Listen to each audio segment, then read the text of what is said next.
¿Qué tal, mister? Buenas tardes, aquí en el centro. Alfonso Torres en directo para Real Madrid Televisión. Mañana vuelve la Champions, comienza la defensa del título, la 14ª conquistada la temporada pasada, y enfrente van a tener a un rival complicado que está acumulando grandes cifras en el inicio de esta temporada. ¿Tiene la sensación de que mañana va a ser un partido muy complicado? Gracias. No, el partido, por cierto, el partido va a ser difícil. Ellos, Celtic como nosotros, tienen una buena dinámica, lo están haciendo bien. Es un equipo que juega con mucha intensidad. Sí, creo que estamos preparados, lo conocemos, listo para empezar bien el grupo. So the question, tomorrow, the Champions League's finally back. You're up against a difficult rival here. How do you see the game going? And the answer is obviously going to be a difficult game. They, a lot like us, have a good dynamic at the moment. They play with a lot of intensity, but we're prepared, we're ready for it, and hopefully get a victory in our first game. ¿Qué tal, mister? Aquí a su izquierda, Javier Raez de la cadena SER. Acaba de decir Vinicius Junior que ustedes les mentaliza a los jugadores para que defiendan el título de campeones de Europa. Hace justo un año nadie daba un duro por el Real Madrid, fue campeón de Europa. Este año la gente, o mejor dicho, el resto de equipos respetan más a Madrid. Yo creo que en esta competición el Real Madrid siempre ha sido respetado y siempre va a ser respetado. No solamente por lo que hemos logrado el año pasado, sino la historia de este club que habla en esta competición. La empezamos con mucha ilusión, como siempre. Nunca se sabe lo que va a pasar. No podemos pensar mucho más adelante. Tenemos que pensar a este grupo, que tenemos que pasar, que ganarlo y después a ver qué pasa después del Mundial. So the question, Vinicius said that you're motivating the players to maintain your Champions League title this year. And the answer, Real Madrid are a respected team. They will always be respected, and they always have been. Not just for what we achieved last season, winning the title, but also the history of the club over the years. But we're looking forward to this season, what it can bring. You never know what's going to happen. But first and foremost, we've got to get through this group before we start thinking about afterwards. And then following the World Cup, we'll see what happens. Right over there. Hello, Carlo. Derek McGregor from the Scottish Sun. Most teams that play Real Madrid will defend deeply with lots of numbers back. Ange Postecoglou has made it clear he will very much keep his attacking philosophy. Do you admire that? What are your thoughts on that? No, I know that. I think that Celtic is not going to change their style, their attitude on the pitch. They want to play attacking football. This is absolutely more normal at their house. We are not worried to defend because we defend well, I think, and we defended really well in the past. I think one of the key points of the victory last season was to defend well sometimes, because a team has to be able to defend well and to attack well. And that is what we would like to do tomorrow. ¿Necesitáis traducción? ¿Sí? ¿No? Okay. Hola, mister. Santiago Seguero de Marca. Hablaba antes, ya veremos después del Mundial. Quería saber cómo os ha condicionado esta temporada la preparación, el hecho de que se comprima la fase de grupos en solo 2 meses y de que haya este parón por el Mundial, tanto en Champions como también en la Liga, evidentemente. Sí, yo creo que hasta el Mundial no vamos a tener problema, creo.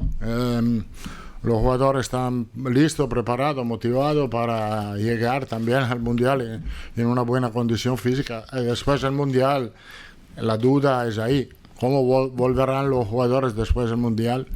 Nunca se puede saber hoy. As you mentioned earlier, the World Cup falls in the middle of the season. It's going to be complicated after the break for the World Cup. And obviously it's coming up quickly in only 2 months. Up until the World Cup, the players have no problem. They're all looking forward to it, and they know what they've got to do.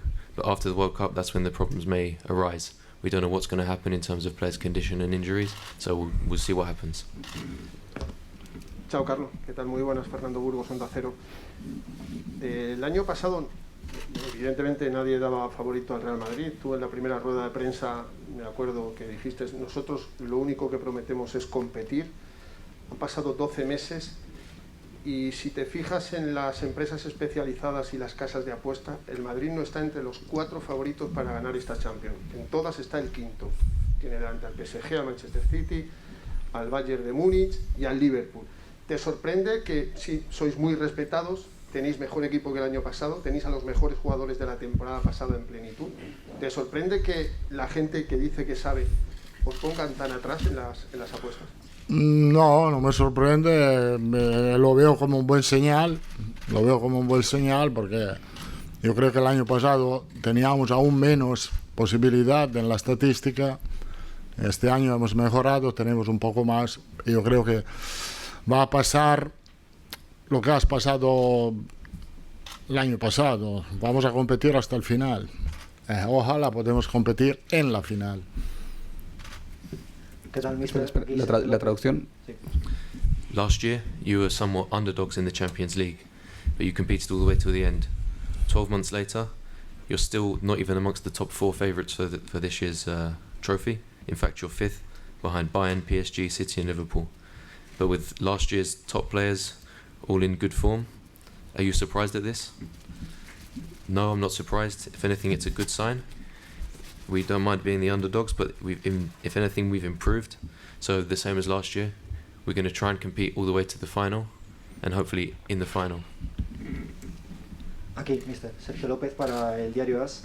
Una de las cosas en las que más se ha hablado desde el sorteo es que el Real Madrid ha tenido un grupo favorable, ha tenido suerte en el sorteo. Quería preguntarle eso mismo, si usted considera que este grupo es fácil y si eso le parece que puede llegar a ser incluso peligroso para relajarse.